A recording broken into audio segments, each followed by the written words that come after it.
അപ്പോൾ ഈ പരശുരാമന്റെ വൈഭവം അറിയട്ടെ.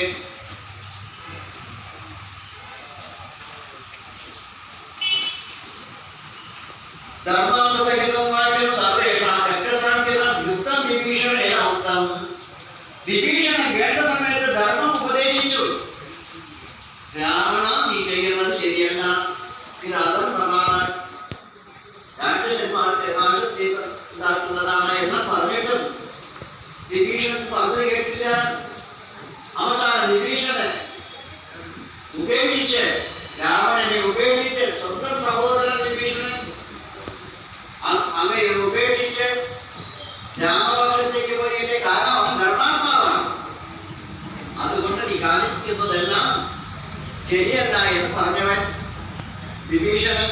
ആ വിഭീഷണന്റെ വാക്ക് കേട്ടിരുന്നുവെങ്കിൽ നമ്മളെല്ലാം വിധവയായിട്ടും ദുഃഖിതന്മാരായിട്ടും ഇരിക്കേണ്ട ആവശ്യമുണ്ടോ?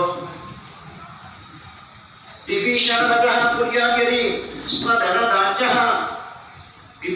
പറഞ്ഞാൽ അനുസരിച്ചിരുന്നെങ്കിൽ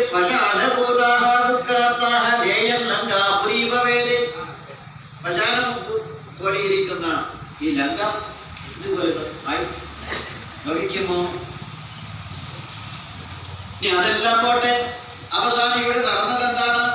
യുദ്ധം ആരംഭിച്ച ഉടനെ ആരാലും വധിക്കുവാൻ സാധിക്കാത്ത കുംഭകം തന്നെ വരിച്ചു.